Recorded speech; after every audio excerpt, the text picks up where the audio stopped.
Hey everyone!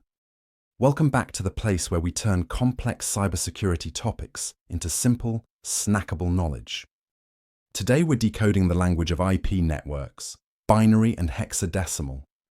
These number systems might sound intimidating, but stick with me, and you'll see why they're not just essential, but actually pretty cool.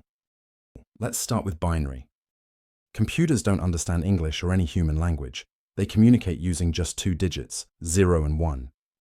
This is called binary, or base 2. Every bit in a computer is either off, 0, or on 1. When we group these bits into sets of 8, we get bytes.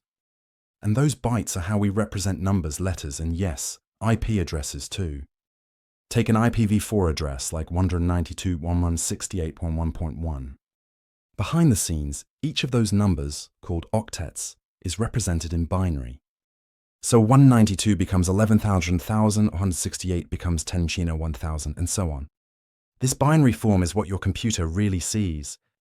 It helps routers and switches quickly compare, route, and filter traffic with machine-speed logic. Now enter hexadecimal, base 16. Instead of just 0 and 1, it uses 16 symbols, 0 to 9 and A to F. Why use hex? Because it's a human-friendly shorthand for binary. One hex digit can represent 4 binary bits. So instead of writing out 11,000, you can just write C0. It's like turning a long address into a quick nickname. Hex is especially useful in MAC addresses and IPv6. Remember our MAC example, 0i0, 1a, 2b, 3c, 4d, 5e. That's all hex.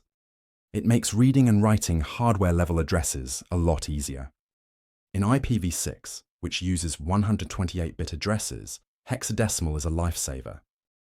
Can you imagine writing 128 bits in binary every time? No thanks.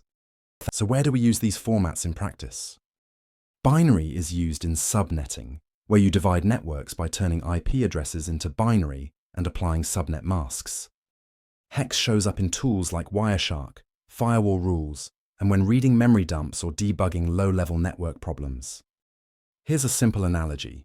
Binary is the raw ingredients, hex is the recipe card, and IP addresses are the meal. You might not need to cook every day, but knowing what goes into it helps you understand what you're eating, and in our case, how your data travels across the internet. So next time you see a weird-looking address full of ones and zeros, or a string of letters and numbers separated by colons, you'll know it's just computers talking in their native tongues, binary and hex. Give us a like and hit subscribe for more cybersecurity tips. Catch you next time!